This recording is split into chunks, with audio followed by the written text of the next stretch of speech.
Hey guys, welcome back to another episode of F&L Unleashed, and today we're here with Alexis J. Morgan. Alexis, you want to go ahead and introduce yourself? Sure. What's going on, everybody? My name is Alexis Morgan. As Henry mentioned, I'm currently 20 years old. I'm a private money lender out of Atlanta, and I've done over 8 figures worth of transactions. Great portfolio. We're glad to have you here. A lot of people may know Alexis, but for those who don't know her, we're here to explain her story and ask her some questions. So do you want to start on, I know that you had a full ride to Georgia Tech, so let's just start there. How did you get that? Well, I was pretty smart. I was pretty damn smart, yeah. So growing up, I always wanted to go to the best schools. Yeah. It actually wasn't until late in my high school career, I guess you could say, that I was leaning more towards investing in entrepreneurship. Always growing up, I thought I was going to be a surgeon or a doctor or some sort of engineer. I didn't even have an entrepreneur spirit. You know, this all blossomed for me and when I turned, I would say, 17 or 18. I was like, damn, there's more out there than just working for someone else. Right. Yeah, so growing up, I always studied well. I mean, my mom she has a PhD in education. So she was an English teacher when she was like 20 to 25. She graduated from that and moved into like corporate teaching and corporate courses. So no matter what, me and my brother were always learning. So with that sort of environment, I just absorbed information really fast, and high school was such a breeze. Like, it was not hard at all. I graduated with a 4.8 GPA. Jesus. And 4.8? Yeah, 4.8. Yeah, like too higher than Too hard than ours. Yeah, and I just thought going to school was the right pathway up until my junior year. Now, I found out about investing in real estate in my junior year of high school through Rich Dad Poor Dad. I was always reading books and stuff, and so one day I'd finished my fiction book, like some storytelling book, something entertaining, and I was at my dad's house, and he has a whole library. My dad's an entrepreneur, and I went to his library and I picked up Napoleon Hill, Think and Grow Rich. Right. And I was like, oh my God, my life's never gonna be the same. Like, you can think and grow rich, like manifestations and affirmations, all this stuff. And it took me down this whole spiral of self-development and personal development. And one day, Rich Dad Poor Dad came up on my suggested in Amazon. I ordered it, and I was like, damn, real estate is how rich people get rich. Right. And I had kind of had a clue because when I was in high school, I played soccer on this kind of high-level team. It was pretty expensive to play. I'm sure you're familiar. It's like pay to play. Yeah. And it was in Northern Virginia, D.C. So all the people that lived there and played on that team, they had money. And a couple of my friends, they would throw parties, as we would have games and stuff. Right. And I went to one of my teammates' house was just like, it was ridiculous. So I literally was like, man, what does their dad do? And he's like the CEO of Hilton and stuff. And I'm like, okay, so real estate definitely has some key players in it. So I just kept falling down, or I kept seeing that real estate was the answer.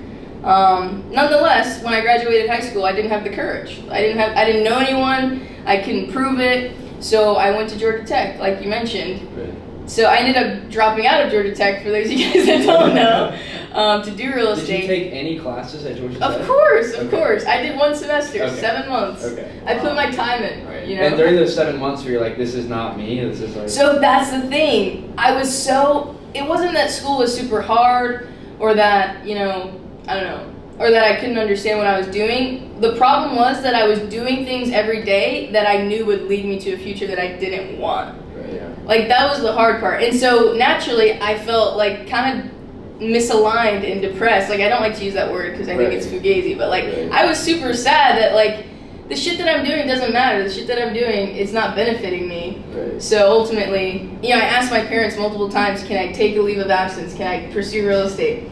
I look up to you guys as parents because my parents were not supportive in the beginning. Like, I had to drop out on my own, no support. I literally booked a month-long Airbnb just in case I wasn't welcome back to my house.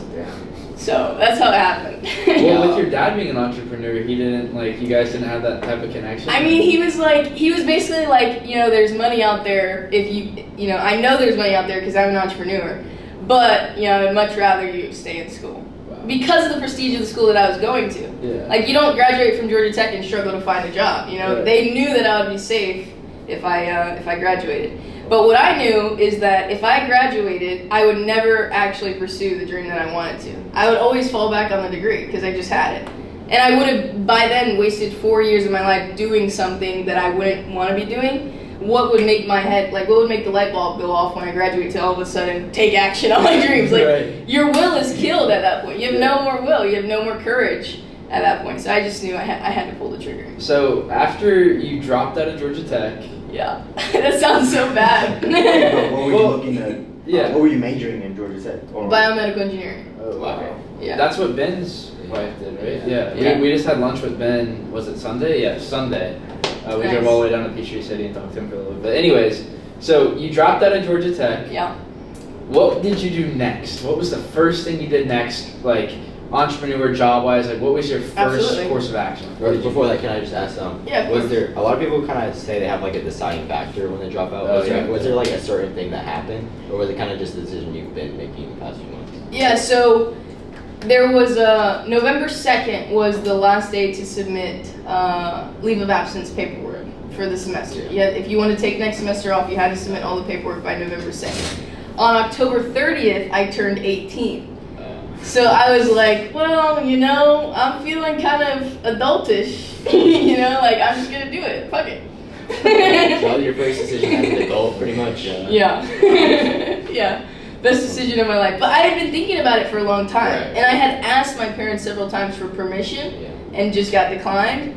And like after months and months of doing the same shit and not feeling any better, like what they told me was just like, just wait it out, just wait it out, just wait it out. Like I'm not gonna keep waiting this shit out, So at that time, with that timeline, I just turned 18, and then the deadline was approaching. I was like, okay, I'm doing this shit myself.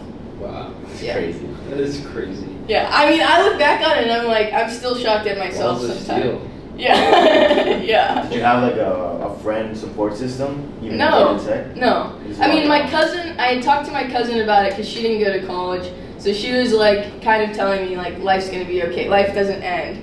And then my girlfriend at the time, I was talking to her and she was like, not at college isn't for everyone. So there were like maybe 2 people who were telling me it's gonna be okay, but not necessarily like I'm gonna support you and like make sure you're good. They're just like, Right. whatever, life isn't gonna end. But the majority of people, like several people, told me that it was the worst decision of my life. Wow. Yeah, it was way heavier on that side. I'd like to Of, see like- them tell you that now. No, now everyone asks me how to make money. It's crazy. It's crazy. It's like I don't talk about it often, but it's like it helps me sleep at night Yeah, for sure. For It sure. helped me too. Yeah. Okay, so you drop out of college. What do you do next? The first thing that I did was go on. So I'm fortunate because my mom did welcome me back into the house. I canceled that month-long Airbnb and snatched my. How long was that Airbnb gonna cost you? It was costing me $1,200, and that's like all my savings, in college. So I'm glad that she welcomed me back, because I don't know if I'd be in this situation The landlord's if she gonna make didn't. money on that. Yeah, I don't know if I would be in this situation if she didn't. But the first thing that I did was I went to my room, I opened my computer, and I searched Orlando real estate meetup near me, and I put enter, and I literally looked at the first one, and I was like, okay, I'm going. It was the next week. I went there, and at the time, I really wanted to do wholesale. So the lady at the front desk, she was like checking everyone in. It was a RIA. I don't know if you guys are familiar with that, but for the most part, RIA it stands for Real Estate Investor Association. It's old, like white people. The meetups that we go to, it's super diverse, it's young, like it's hip. Right. RIAs are like old white people. I went to a RIA last week. Actually had lunch today with the owner of a RIA. He's gonna invest in my fund, by the way. Oh, yeah? Yeah. But I went to a RIA, and the lady at the front desk, I was like, hey, I want to be a wholesaler. Who should I be talking to in this room? Like I was trying to get to the person who's doing real deals. And she pointed me towards a couple people. The person speaking that night was a wholesaler. So I was shaking hands. And then I meet a guy who was actually the speaker who was doing $1 million a month in wholesale real estate. And I was like, sheesh, like, wow, that's a lot of money. I was like, this guy obviously knows what he's doing. Like, I'm going to ask for some advice. And at that time, I was already, like, the week in between when I searched it and the meetup, I was driving for dollars. Like, all day, I would just leave my house, drive for dollars. So I had set up some appointments from for sale by owner signs out in the yard. I would like call and say, hey, I'm an investor, Right. what we I'm do. about to do. Yeah. So I had some appointments to go to this guy that does $1 million a month with some sort of like, I'm taking action and I need help. What I know now is that anyone who's in a higher position always will respect that. They will not respect, hey, I'm thinking about it, hey, what should I do, how do I start? Of course they'll help you, but what they respect more is I'm already trying to make this work. And so I told him, hey, I have appointments, I don't really have a clue what I'm doing, can you help me talk to these sellers? So he gave me some tips on how to present and how to talk to the seller. Ended up bombing the appointment, which is not important, but I went back to him and I was like, thank you so much. A day later, he posted on his story, like filmed his whole sales floor and was like, anyone who wants to make money, you can join my sales team. Like, we're crushing it here, locking up two deals per person, like a day. He was just crushing it. And I DM'd him. I remember this like it was yesterday. I DM'd him exact words. If you teach me everything, I will make you a lot of money. And I sent it. He sent me like an interview personality test, like an hour later. And 2 or 3 days later, I was in the office, like, learning sales for the job. Yeah. And after that, 3 days after I was onboarded, I closed my first deal. I was on 10% commission. I was making nothing, but I was so excited because I knew I had to learn. Like when you work for someone versus when you partner with someone or when you're an affiliate, when you work for someone, someone's forced to open the books. There's no curtains to hide behind. They have to show you the whole business because it's in their best interest to do so. So I was getting like everything I needed. I didn't know that at the time. I was just excited to learn. But they were really breaking down everything in such extreme detail that I don't think I would have learned anywhere else. But yeah, that's the first thing that I did, and I got a job, essentially. So I realized I was a fucking killer closer. Like on day 3 when I closed my first deal, I was like... Day 3? Hold on. Yeah. We had day 3. That's crazy. Yeah, that's crazy. Yeah. Day 3 working for him, I closed my first deal, and I literally was like, holy shit, like, I think I have a newfound skill. And I was just killing it after that. In 3 months, I closed 28 deals for him. Oh my God. Yeah. And there was like people in that office, double my age, have kids my age. They're just like, who the fuck is this kid? Like what did that first deal close for? Yeah, there was something just like this with everyone's name and how everyone's doing. And I was just crushing it. My first deal was $3,000. We beat her. Yeah. But it was for someone else, It wasn't like my first deal. Right.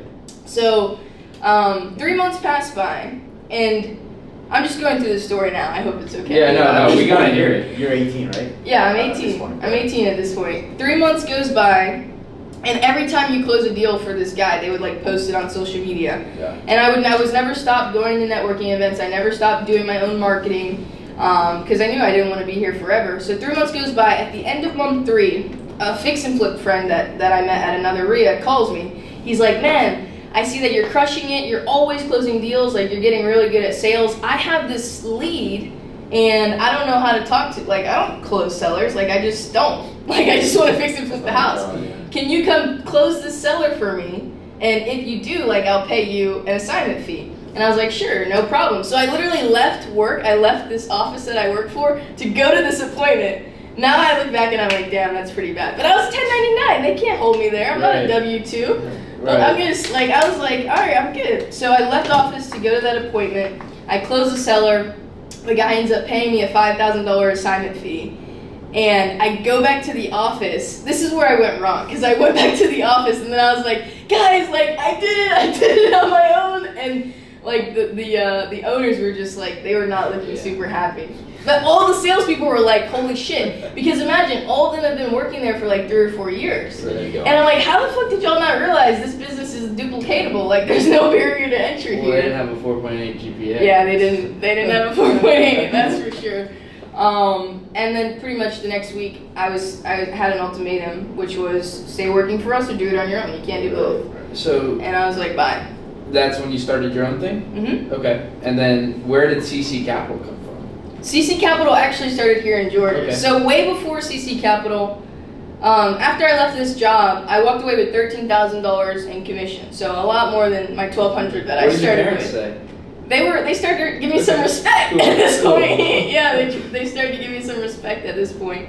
And I used that money again to invest in education. I spent half of it on sub 2, and the other half I think I was spending on marketing, trying to get more leads. What I realized quickly after leaving that job is that I knew how to sell people, I knew how to talk to people, but I had no idea how to market. I didn't know how to get leads. Yeah.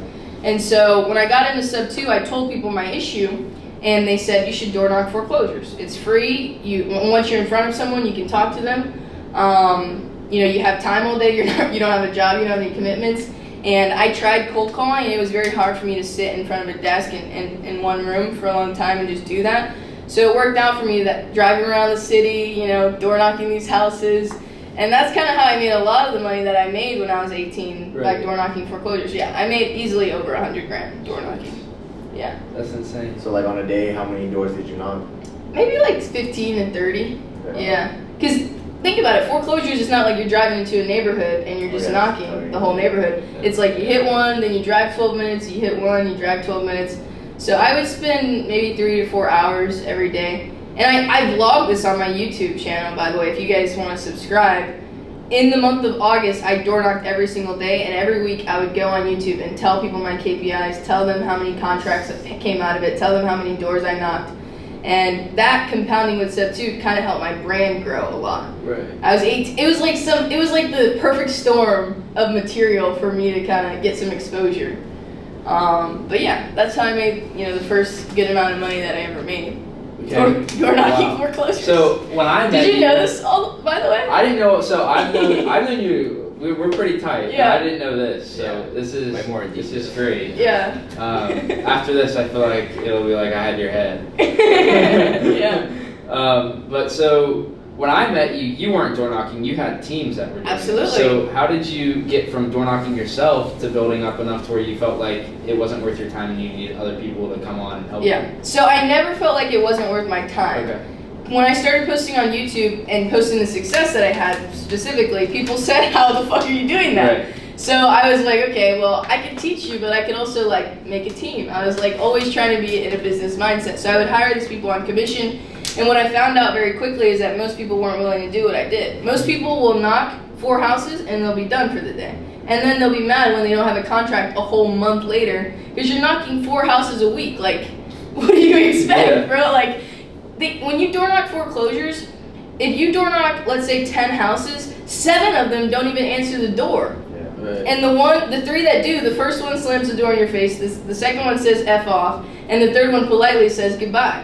You have to go back and again and again and again. And then some of them answer, some of them don't. So it's very strenuous. It takes someone with a very strong mindset to continuously do that. That's why I have so much respect for Aaron, because he did that for months with no success and just kept going. Okay, so while we're on the door knocking subject, let's fast forward a few months and just give a short story on what you and Aaron have accomplished. Yeah, so Aaron was on my team here in Atlanta, and I taught him pretty much everything I knew about door knocking. I mean, I even studied how to stand at the door for the most success. That's body language. Yes, body language for sure. I studied everything about door knocking. So people would come to me, and I taught Aaron everything there was to know about it. And I actually hired him, and for 3 or 4 months, he couldn't get a deal. He was asking me the same questions. I was like, bro, I'm done. I don't know what it is. I'll show you how to find leads. Let me know when you get a deal. 1 week passes after I fire him, quote unquote, and he locks up the sweetest deal of his lifetime. This property is worth $300,000, and he gets it under contract for $84,000. Signs with the seller in the living room. I can't even count how many living rooms I've sat in. I'm sure going out that one time to Miss Betty. It's just, when you're there with the seller, it's very hard to not be successful. Over the phone, someone can click, over Zoom, someone can leave. But when you're sitting in their living room, It's a different atmosphere. it's a different atmosphere, absolutely. You have to figure out a solution, or you at least know where you stand when you leave that house. Right. So Aaron locked up a sweet deal. Honestly, I wish I could tell you more details, but what I'm most proud of is that I was barely involved and I made $26,000. So I don't know shit about that deal other than the prices that How we big was bought the it and check sold it for. that you cut Aaron? So we cut Aaron a $52,000 check. Wow. Yeah, it was a crazy assignment deal. Biggest one in history?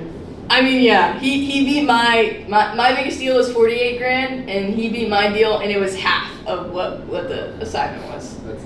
Is there anything you're kind of looking for when people came to you about asking you door knocking? Because obviously some people are just naturally not good at speaking. Mhm. Is that something kind of you can teach them? Or Yeah, absolutely. So I think what I look for when I bring people on my team or when I want to work with anyone is someone who's coachable. Right. I'll give them advice and I'll see if they take it. If they take it, then I can teach them anything. But if they are bad at implementing, then I don't have a lot of hope, and I'll try to help them as much as I can, but keep a good distance. Yeah. Because someone who's not coachable, it's going to be very hard for them to be successful. You have to be open-minded. Right. You have to be able to implement advice, especially from someone who's more successful. Right. So that's the main characteristic that I look for.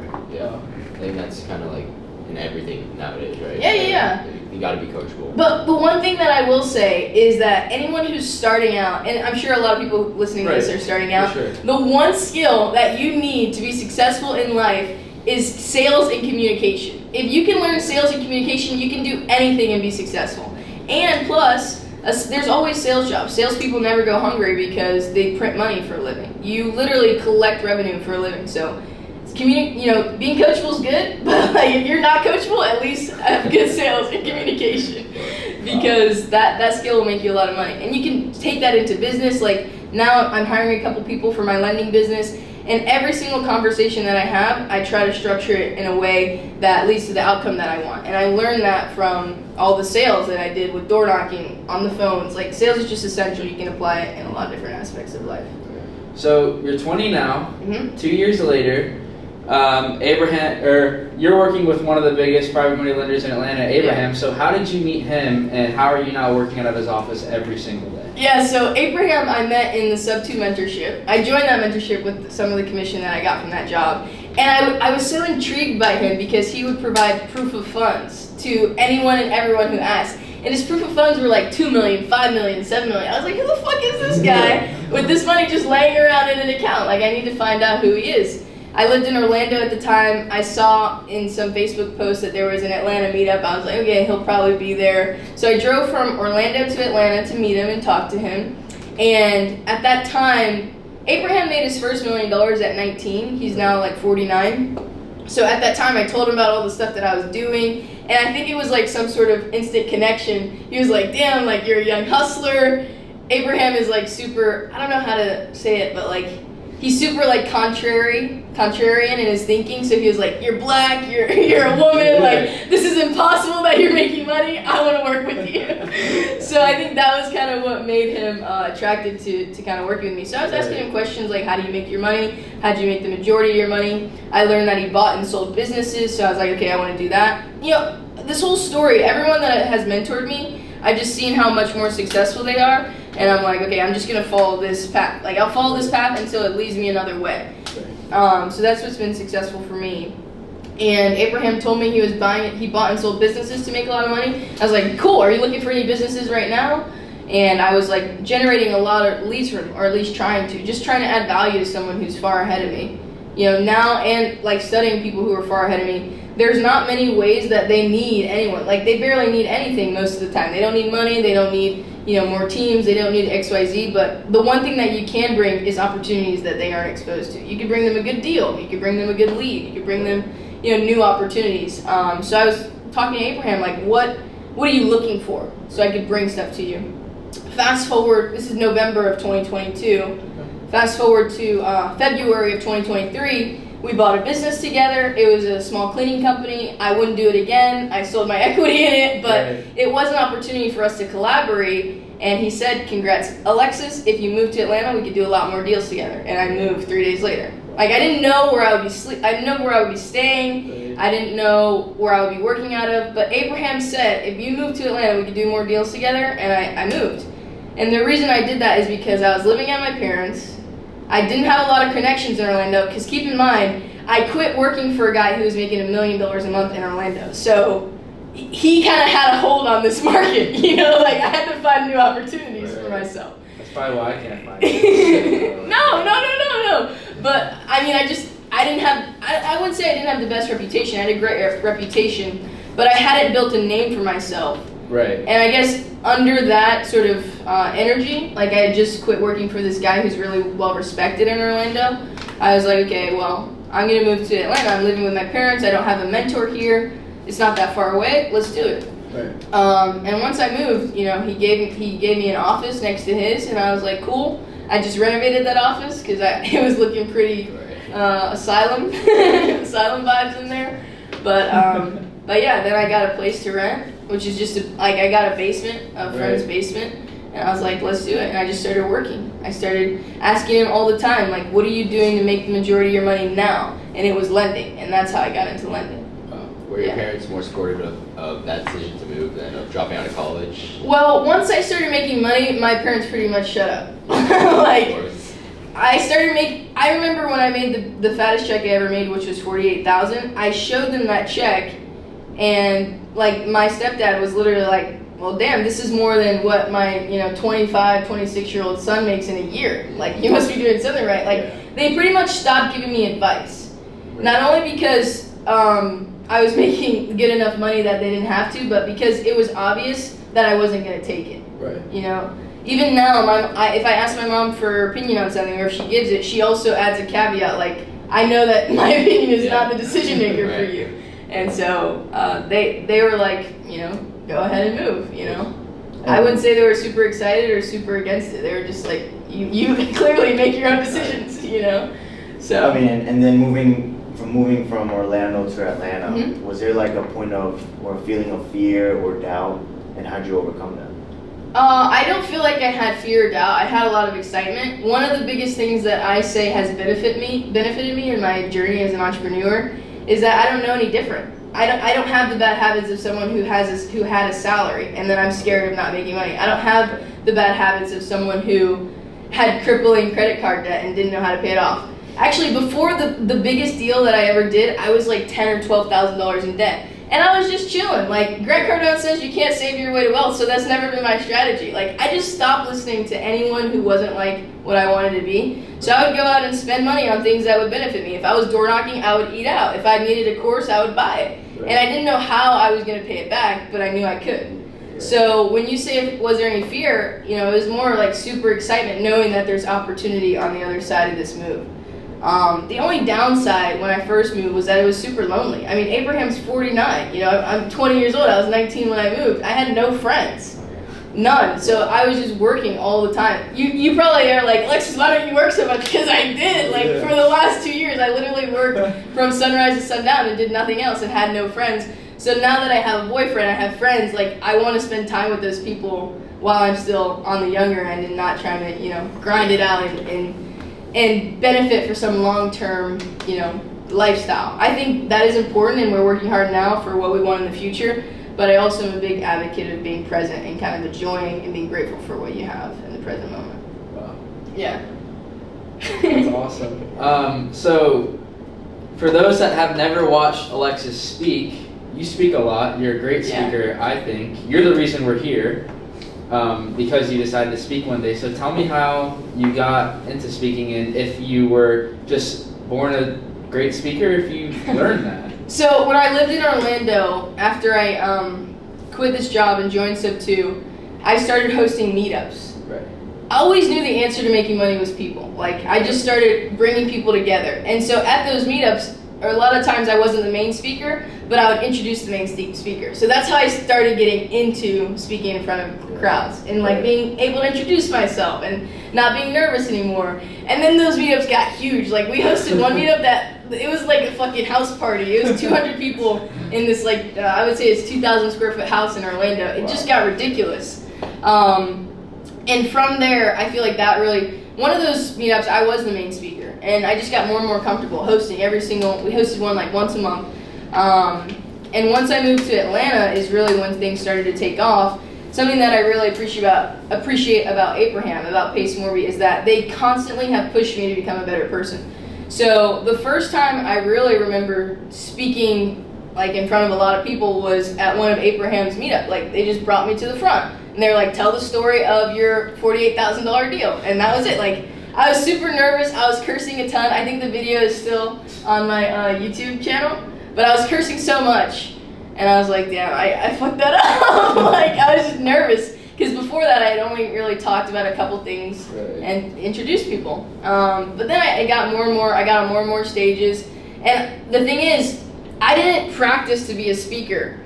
I started achieving certain things, and people would ask me to speak.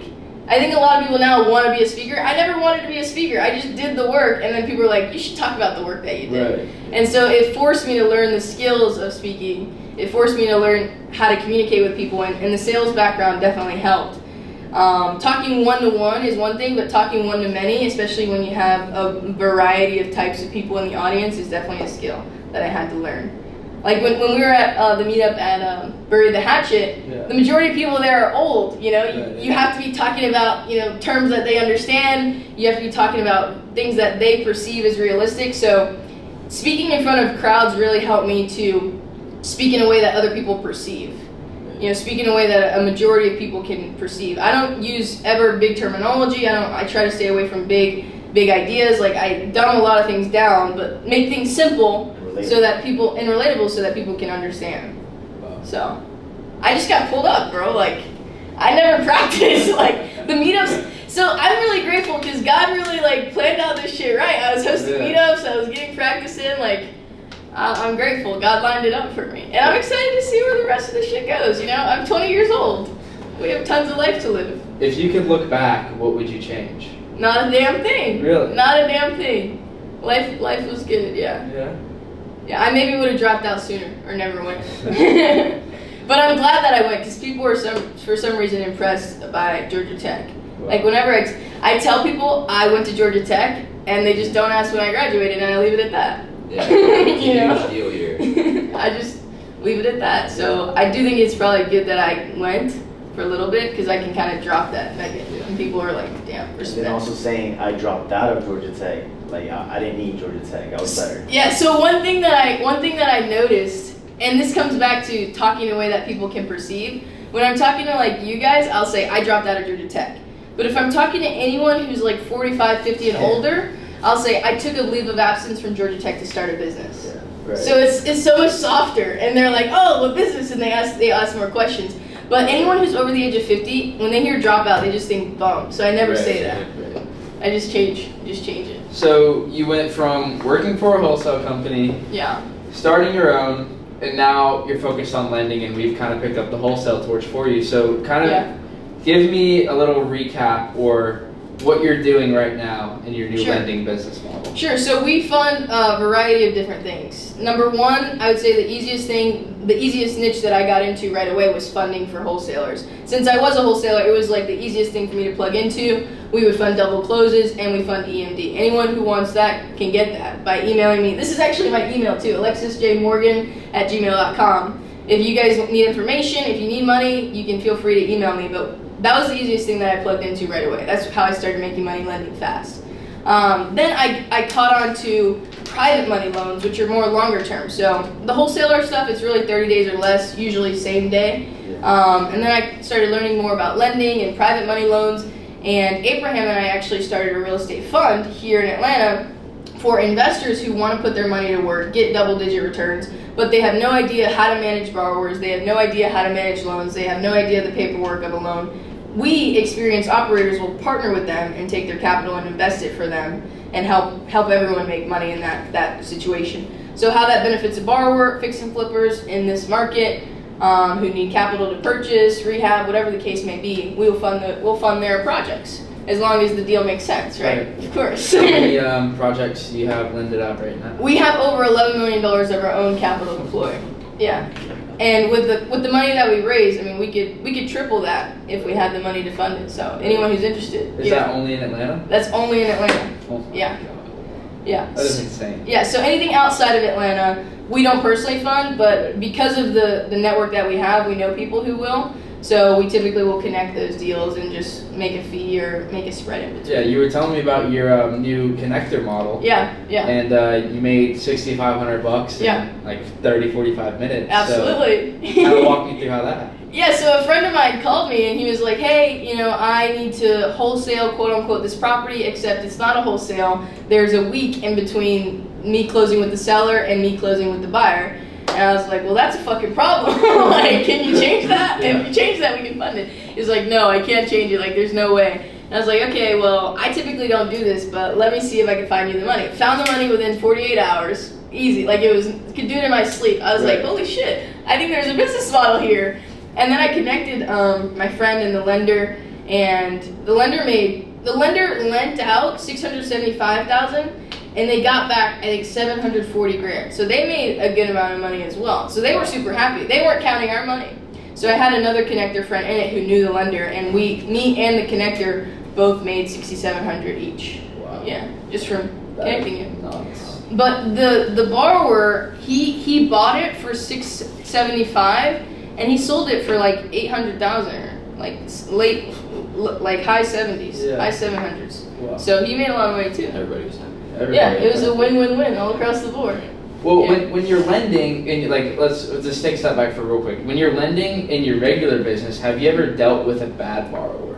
And how did you go about it if you have? So in my PML business, I manage all the investor relationships, and Abraham manages all the borrower relationships. Okay. I have no interest in talking to borrowers and managing loans, especially when I have a partner that has been doing it for 20, 30 years. So I don't deal with borrowers who go bad, but I do know that borrowers do go bad. So of course we've gone over the processes of what to do. Anytime a borrower doesn't pay us, which I would consider a bad borrower, just so we're clear on the definition, someone who's not current on their loan, the reason why we stay within 50 miles of Atlanta is because if someone doesn't pay us, we can foreclose on them within 60 days. In other states like Florida, New York, California, it can take over a year to foreclose. So once we foreclose, we can finish the project and make the returns, or sell it the next day. If a property's worth $100,000, we're only lending $60,000, $70,000, $75,000 max. So anytime that we have to foreclose, theoretically, we sell the house the next day and make money. Right. Yeah. You're pretty much getting paid for the time you wasted. Exactly. Right. Exactly. Okay. How many times has that happened? Not since I've been working with Abraham, it hasn't. So, at least in the last 12 months, there's no borrowers who have defaulted. I'm sure in 20 years of lending, in his experience, he has had to. For sure. But the majority of problems come with second position. Now, we could talk a whole nother hour on the criteria of lending, but we do first position loans, so we don't have a lot of issues. That's good. Yeah. What would you say, I was talking to you about this other day, for acquisition lending, how much would you suggest someone to have built up? I would say at least 30 to 50K. You can get into a good project with a fix and flipper potentially for 30 to 50K. A lot of people come in with $10,000, and I'm like, okay, well, there's not, like, with $10,000, you're gonna be in like a third position or fourth. Like, you're gonna be like, there's a reason why someone needs $10,000, and I'm kind of skeptical about it. You know what I'm saying? Like, so I would say 30 to 50K to have something solid. And plus, like in cheaper markets, 30 to 50K can actually be the cost of an acquisition. Whereas, in more expensive markets, it could be, 150, 200K. But I'd say 30 to 50K to start. It's pretty solid. Yeah. Wow. You gonna start this summer? I'm gonna start next week. Let's go. Let's go. And then, so I classify you as a pro. You're a pro wholesaler. You're about to be a pro lender, and you're about to be a pro connector. So where would you suggest someone new, just getting into the real estate industry, fresh dropped out of college, where would you tell them to start? Well, I would tell you to work for someone else. Like, put your fucking pride aside and go work for someone else. Now that I did what I did, when I interview people, I always ask them, what are your goals 5 years from now? Because if they have an entrepreneur mindset, I'm not going to hire them. I'm sorry. Like, I'll partner with them, but I'll not hire them. There's no way. Because they're going to do what I did, which is learn everything and then leave. So go work for someone who doesn't know that and take all their shit and then go start something. No, but seriously, the best way to learn is by working with someone else. And when you work for someone and literally give up all rights to equity or all rights to profit share and literally you're on a salary, on commission, you learn so much. Like when anyone's just starting, I think the knowledge is so much more valuable than the paycheck. So I would just chase knowledge. Like on my whiteboard at home, I have what is a win. Like between the ages of 20 and 25, what do I define as a win? It is building habits, building skills, and building relationships. If I'm doing those three things, naturally I'm gonna make money. But if I'm focused on making money and I'm not doing those three things, it's gonna be very hard. So if I was getting started, that's what I would say. Build your relationships, build your skills, make good habits, wake up early, work out, eat good, study, whatever it is, study your craft. But if you do those things, you should make money. Right. You should absolutely make money. And I feel like just Alexis, like her energy that she carries around you is just amazing, because the moment that me and Henry stepped up from you, like, we wanted to learn everything you knew, right? Yeah. So I mean, I think it's worked out. You guys, good. by the way, guys, I'm not gonna. These two I've given everything to, and you guys don't work for me, so you're very lucky. I usually hold back. Yeah. But I've given you guys like everything, because I like you guys. I want you to be Thank you. successful. Thank you. And I know that we'll be business partners in the future. Right. Yes. Very grateful for that. there. There you go. Yeah, I just completely fucking broke my own rules, but it's fine. It's fine. I guess you just like saw your younger self. Yeah, like, I was inspired. Yeah, and for sure. wanted to help little you, I guess you could say. Yeah. And the stuff that you would change, and I mean, you got us started, and we talked to you like 2 days later and had a deal. Yep. 5 days after that. That's incredible. Like, Yeah. and we didn't know what we were doing, which was You insane. did know. You did know Well, a little bit. We knew how I to. did more than we did 3 days ago. Yeah, we knew what we did exactly. Yeah. Yeah. That was. How did that awesome. feel, by the way? It felt good. I mean, remember like praying when you were talking to him. I was like, please, please, let's get this across the line. I was like, Yeah. When we were talking at the meetup? Yeah. No. When you. Oh, when I got on the yeah. phone with the guy to help We were you guys looking. negotiate. We were on Zoom or something. And we Yeah. turned our camera off and we were looking at each other like.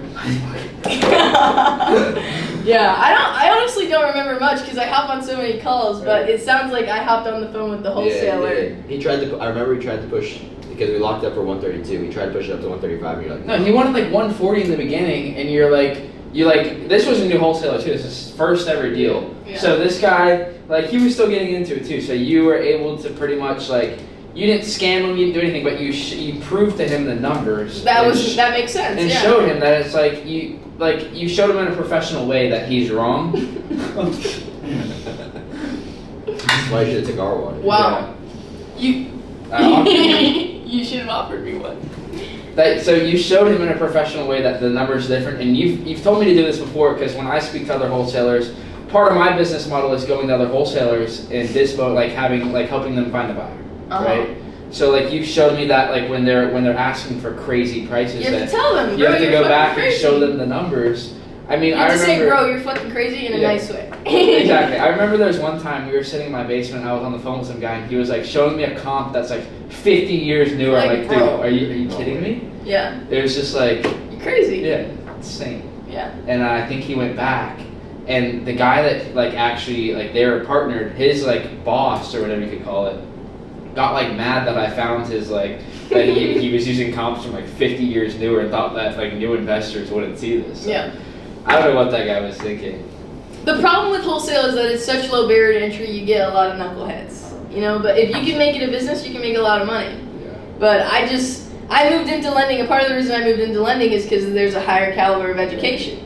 People who are lending money are not struggling. You know? People respect lenders. Yes. Right. And Yes. it's more passive as well. Right? Yes. I mean, it depends on which side of the lending that you're on. You know, connecting people is definitely pretty active. But for the most part, people who are lending money have education. They have some sort of skill set. They've acquired some sort of knowledge. Whereas, you know, anyone can wholesale just tomorrow. From YouTube. Yeah. Yeah. Well, before we wrap up, I know that you have big plans for the future, and I know a lot of people want to know what's in your head, right? So, what do you think you have to do to change? Like, what are you going to do to change your mindset, the way you mentally think about things, to reach those multi-million? Yeah. Like, what do you think that benchmark is going to be? What do you have to change to get there? The one thing that I can 100% do better is delegate. I handle a lot of stuff on my own, and I know the only thing holding me back from the next level of revenue in my business is delegation. So I'm hiring people. I've hired people before. I've fired people before. It's the leadership that I can 100% get better at. It's the area that I have to improve in. But yeah, that's pretty much it. That's everything else in terms of my organization, in terms of my focus, is dialed in. But I have a long ways to go in terms of leadership and building out a real company. It's very easy to be a solopreneur. You live and die off of your own efforts. But when you have a team, you take on a whole new level of responsibilities. You have to build new skills. You have to build new habits. And so those are the things that I'm working through right now. Yeah. That's why I respect you guys a lot, because you hired people like on day 3. Yeah. I was super inspired by that. I was like, okay, these guys are legit. Yeah. We have like 15, 20 people now. Yeah, it's so insane. We've scaled since 4 or 5 months ago, but what was interesting that you say that you're not a leader is I'd say that we learned a lot of leadership skills from you. Yeah. Maybe that you haven't been able to like self-reflect and actually find out where you're doing good and maybe what you can improve on. But personally, I think that I've learned a good bit of leadership from you. Like, you told me how you had stuff structured and I went and copied it the next day. I mean, I'm not saying I'm a bad leader. I'm Right. saying in order to get where I want to go, I have to be a better one. Cool. That's what I'm saying. Yeah. Cool. And that's a constant improvement. For Yeah, everyone. that's the thing that's like, it's always going to be something that I'm improving on. You know, you listen to podcasts with billionaires and they're saying the same thing. You know, here are the things that I have to prove. I could be in better shape. I could be a better leader. My business could be doing better. With the types of mindsets we have, there's no benchmark that will make us satisfied. We're just doing this shit because we love it. So that's what I'd say. Great.